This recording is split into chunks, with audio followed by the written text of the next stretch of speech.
everybody, it is Kara the Bubble Lush, and again I'm doing another hands-free vlog on the way home. And I figured, since I am currently over a large body of water on a bridge, I should start vlogging. Yes. I hope you don't mind, but I'm actually going to pay attention to the road, and I'm only going to look at you every once in a while because I'm safe like that. Basically, this is just like me talking to a passenger. It's the same thing. So, okay, first things first, because it's on my mind, my butt. I went to my chiropractor yesterday. Yeah, yesterday. And she kind of palpated the area and kind of rubbed it down and was like, yeah, we need to make sure that it's not fractured first, so I'm going to send you to get x-rays done. So, here I have Hannah, and they send me over to this other place to get some x-rays done. So one of the nurses had to watch Hannah, so that was great, especially when she threw a fit in the middle of it. But I got 3 x-rays done, and the x-ray tech asked me, she was like, is there any chance that you could be pregnant? And I was like,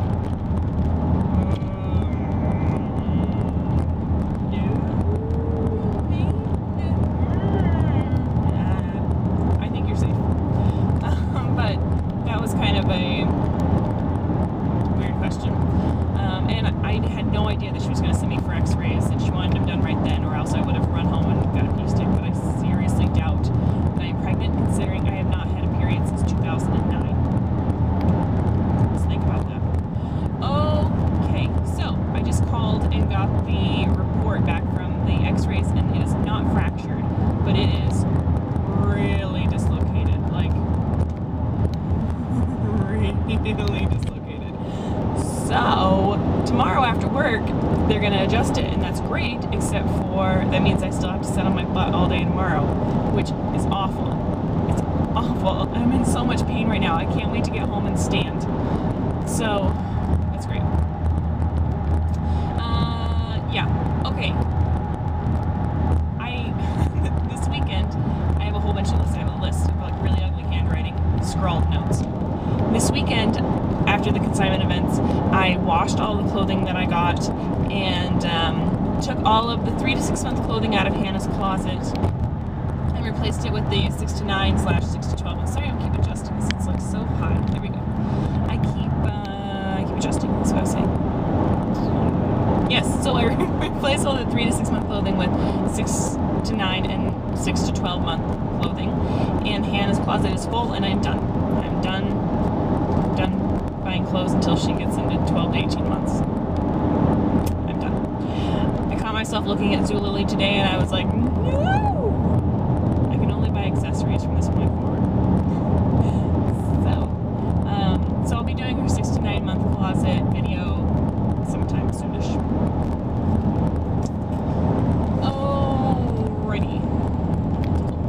Oh, so I've gotten a lot of comments on my video from yesterday about lead paint, and I want to, if you haven't watched it, I really encourage you to go and watch it, because I talk about a recalled item, and even though the recall happened in 2007, I keep getting comments saying that, like, I just bought this brand new from the store and mine is involved in the recall. So apparently some of the big stores have not been very good about pulling items. The manufacturer has been good about pulling items. I don't really understand how this can happen, but please go check out that video. It's number 35, I want to say.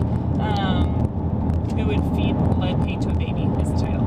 So go and check that out, and check the model codes and date codes on your blocks to see if they're a part of the recall. Because the last thing you want your baby sucking on is lead paint. Well, maybe not the last thing. I guess there's something. Mercury. Mercury would be worse. Not many things. And sometimes I have girls send me messages asking for information or like contacts within the community that have to do with what they're concerned with. Does that make sense? No, it doesn't. So let's say I'll get an email saying like, I just got diagnosed with endometriosis and we also have male factor infertility.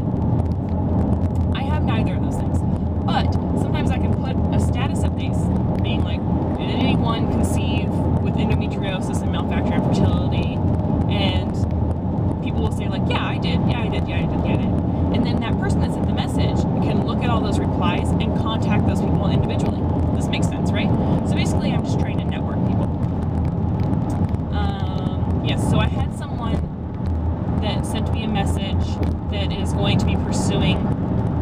surrogacy because of, I don't want to say, but because of a serious health issue.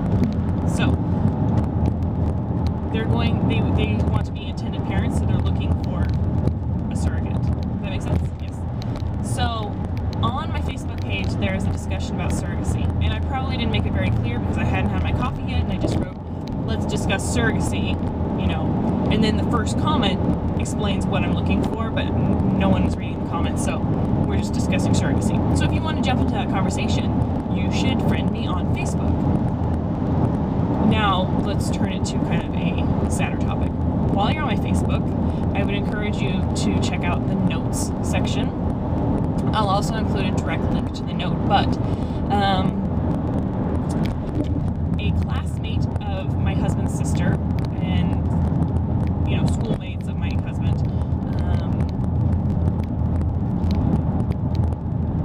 they just had a daughter, and the mother died due to complications from a C-section, from an emergency C-section. Woo! The person in front of me slammed on the brakes, but good thing I'm leaving a huge cushion. That's a huge cushion. Anyway. Where was I saying? So the mother had to have an emergency C-section, and she died of complications. And the baby was born code blue, is what it's called, and the baby also passed. So the family basically needs as much love and support as you can send them, and so I would encourage you to go and check out the notes section. What I've done is, I don't know if you guys are familiar with, I believe it's called Caring Bridge, but it's a website for families with children in the hospital. They can set up this webpage, and it's kind of like an online journal that's a little more protected, and you have to have like you have to create an account, but they can keep you updated on treatments and stuff like that. So anyways, what I did was I included the text from that journal, and then I also included a link that if you wanted to create an account on the Caring Bridge website to go and sign the guest book and let them know that, you know, even though you have never met them, that you're thinking of them, because it would really mean a lot, because, you know, it hits my husband's family because that's the town that they grew up in, and those are classmates, and Allison and Kevin were high school sweethearts, and it hits me because, you know, I had to have an induction that resulted in an emergency C-section because the baby was having heart decels, and just to think of like how badly it could have gone is really kind of a gut check. So yeah, even though they're not part of the community, they are, and my thoughts have been with Kevin all day because I can't even imagine Chris being in that position. It would break him. So they need all the love and support we can muster. And last but not least, I want to take a moment to teach you guys from a huge dumb butt mistake that I've been making. So Hannah is 7 months old today, which is great, right? She's 7 months old, she's so cute. And I have been back at work since she was 9 weeks old, I want to say. So she was almost 2 months old. So that's 5 months that I've been pumping at work 3 times a day. And I've been having a really hard time. It might get dark because I'm in an overpass. I'm in an under bridge. Oh, look at that. You can see I look, God, I swear I put makeup on today. Anyway, I've been pumping 3 times a day for 5 months, and it just has been going so craptastic. No matter what I do, like, it just sucks. And lately it's been sucking a lot. So, someone a long time ago sent me a message that I think they were an exclusive pumper, and they suggested that I switch my shields to maybe either a smaller or bigger diameter. And so I looked into that, and I looked at the 30 millimeter shields, and I was just like, those are freaking huge. My nipples are not that big. And so I was at the consignment sale this weekend at half price day, and there was a package of 2 sets of 30 millimeters, yeah, and 1 set of 27 millimeters, which is what I'm currently using. So, and it was on sale for like $2.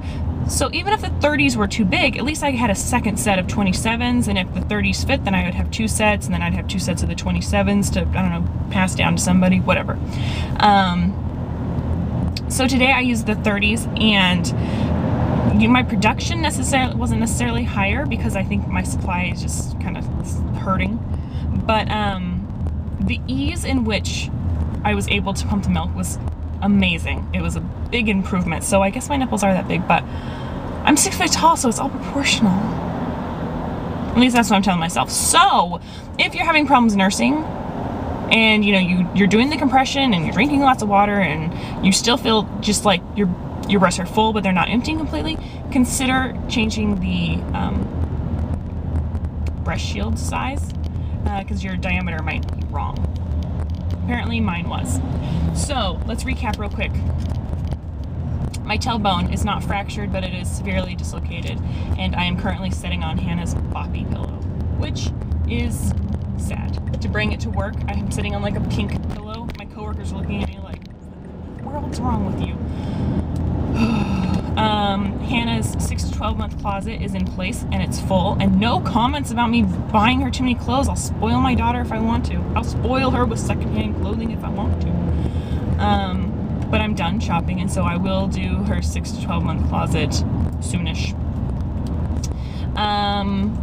Get on my Facebook and check out the surrogacy discussion if you're interested.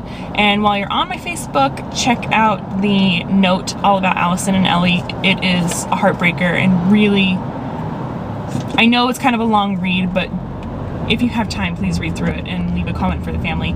And if you want to take the next step and sign into Caring Bridge, create an account and leave a note on their Facebook, or not their Facebook, but their guest book directly, that would be awesome.